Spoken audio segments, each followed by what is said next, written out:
Pahinga muna itong saglit, Brad. Nga mo, Brad. Dahil ko muna ito ng kalo yung anak ko dahil umuulan. Ito mo, Brad. Baka may extra ka nga dyan. Iputusin mo ba? Daw, ilawan mo daw, Brad. Ha? Tingnan ko yung anak ko. Baka may galos, Brad. Wala. Ito na anak. Dong. Kawawa yung bata mo, no? Maulan na. Tama na. Mapagpalang gabi po sa inyong lahat. Palang gabi po. Ito na po siguro yung pagkakataon mga tol. Ligtas po. Ligtas po yung anak ko mga tol. Ano yung tamang tempo, Brad? Madilim na ba? Kaawa na po talaga. Pagmasdan yung anak ko. Lagi nahihirapan po sa mga kamay nila mga tol. Doon yung mga kalaban sa taas, mga tol. Nandito ni Brandon. Mamagkas po yung anak ko siguro ngayon. Hindi po sila sa umahan mga tol. Naririnig po namin yung mga busis nila.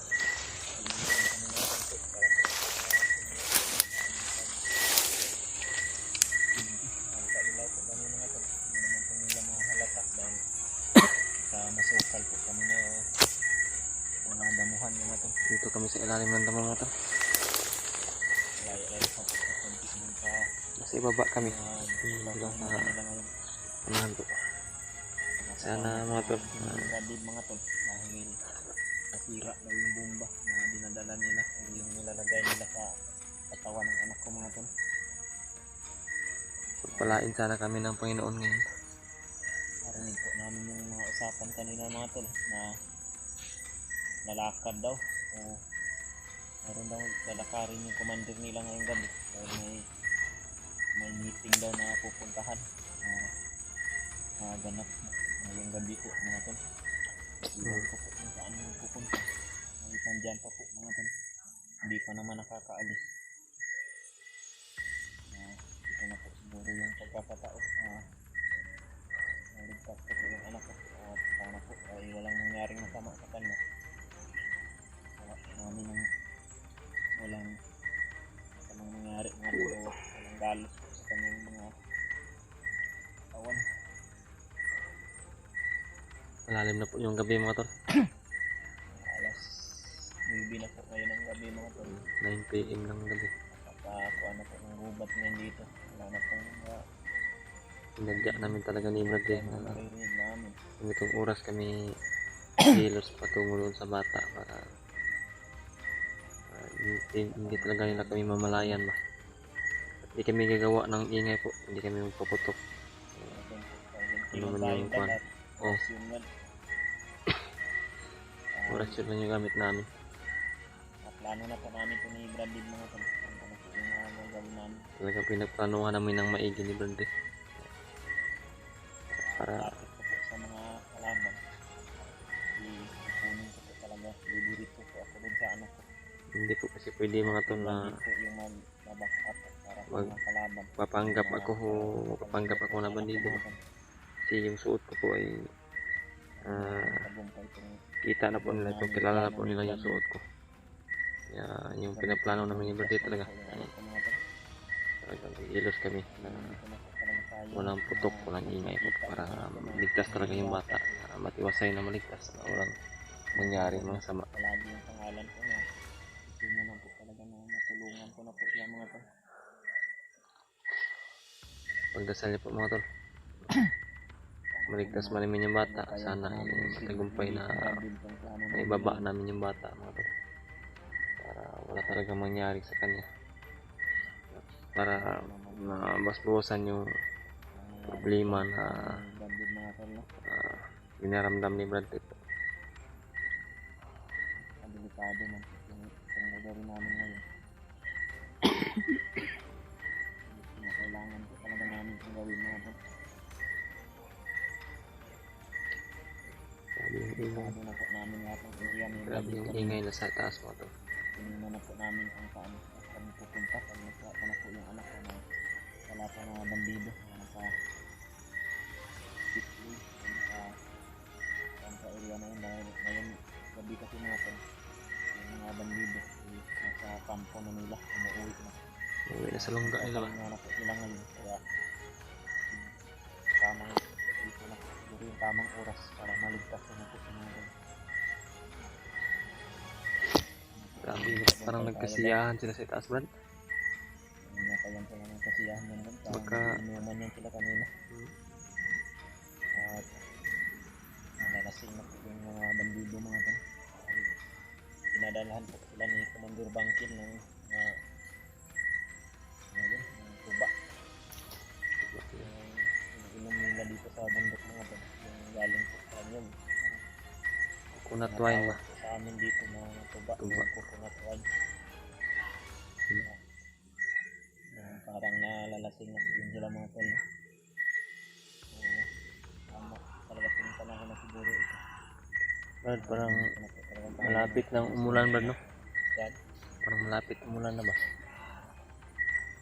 Sana hindi lalakas yung ulan kasi kawawa yung bata. Wala tayong dala na akon ba? Sana makahanap tayo ng pwedeng mapagtaguan kung sakali na magtagumpay man tayo dito. Ha? Narinig mo yung usapan nila, Brad. Wala pa na daw yung commander nila mamaya. Yun lang ang tayo ni Brad pag makalakad yan.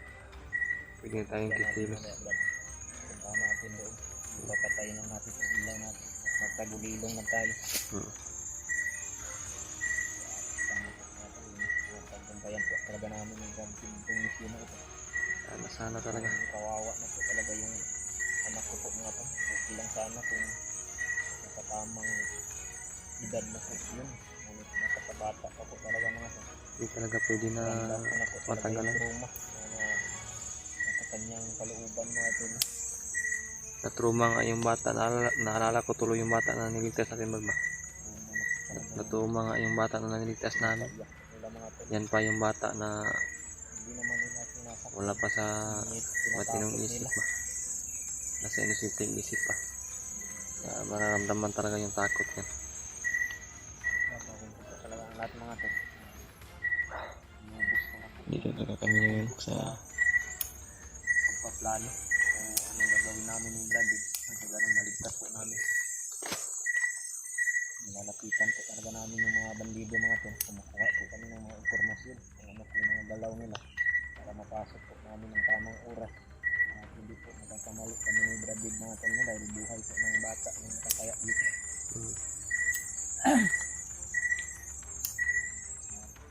Wala po siguro yung tamang pagkakataon natin. Yung lalakad po lang yung commander nila ngayon. Pupunta po sa meeting na gagawin nila. Commander Bangkin daw. At iiwan po nila yung bata dyan mga to. Dahil ayaw po nila na madalhin po yung bata dyan. Dahil nandun po daw yung asawa ko po mga to. Ayaw po nila na makita daw ng asawa ko yung anak. Dahil iwan po po yung anak yung ginawa nila sa asawa ko po. Brad, bandaan siguro tayo, Brad. Patayin natin yung ilaw natin, Brad. Yung ilaw natin ba?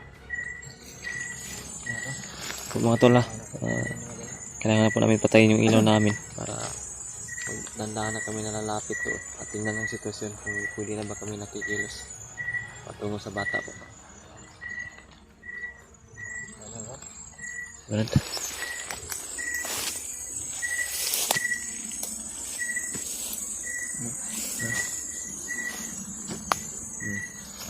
dandahan tayo.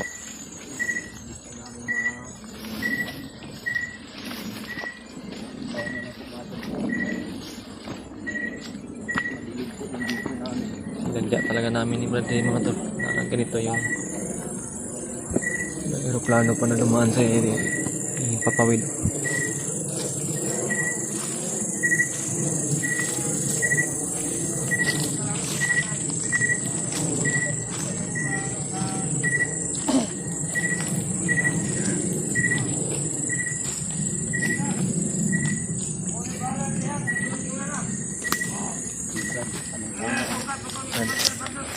Palakad na yung commander, Brad. Malapit na yung commander nila Brad.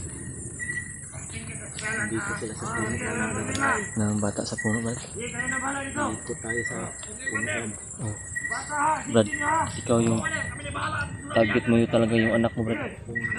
Oh, dito ako sa kabila, Brad. Tahan ko muna si Commander o si Commander Bagel. Commander Bagel, napahinga ka dyan. Kasi na yung iba, bro. Nagkalanding na sa puno ng mga. Yan, Commander.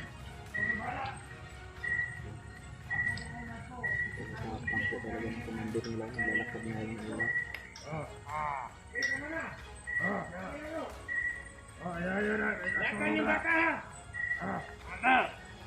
Balik mo, magkanakabigas ha.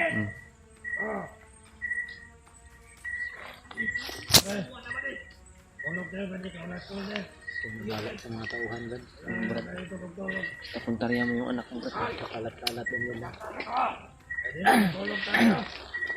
Nakikita ko na yung anak mo.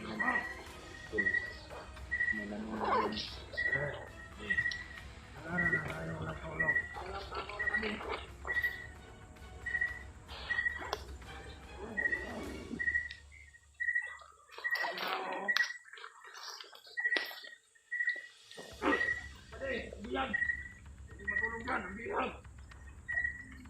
Magandang natin magkabatas pa. Wala pa yan, pare. Tama niya. Ilan tayo magpaputok, Brad. Oh, Brad. Tigagawa ng inyo.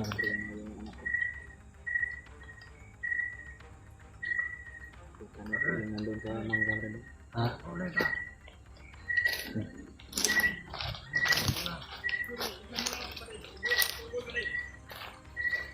Commander, matulog tayo. Diba, Brad?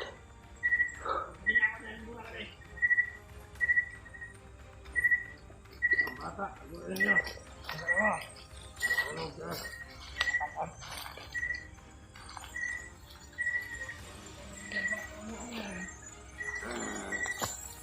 Tanda na kami, mga tol. Malapit na kami sa mga kalaban. Ang ilaw! Sama ang dahod mo, pare.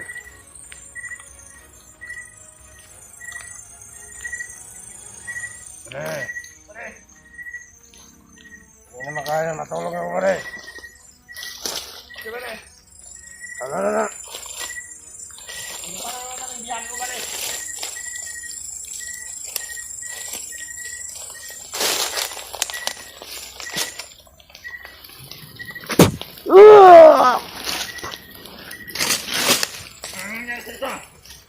Pade!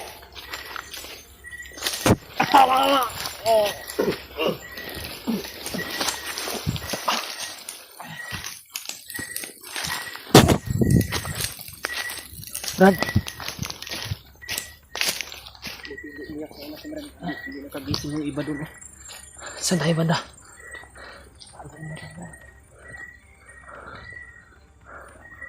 No? Wala, Brad. May dumating, Brad. May dumating.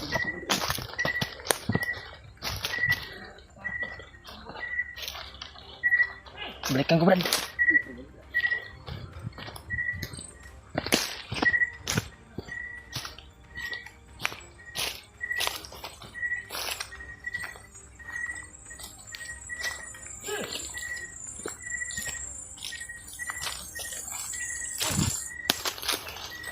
Lumatay yun eh!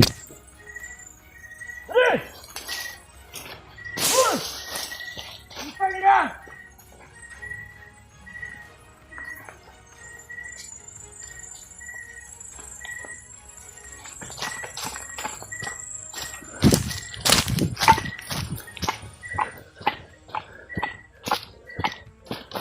Brad.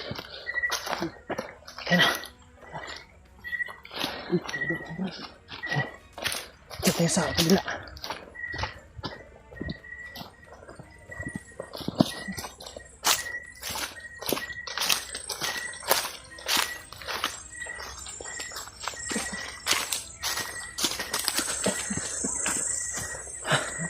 Salamat po, Panginoon. Sa wakas na ito lang sa kamay ni Bradley yung bata.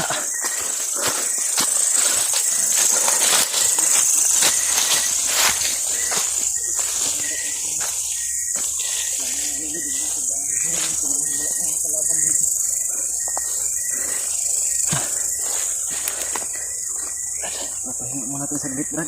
Ano ba, Brad? Gawin ko muna ito ng kalo yung anak ko dahil umuulan. Ikaw mo, Brad.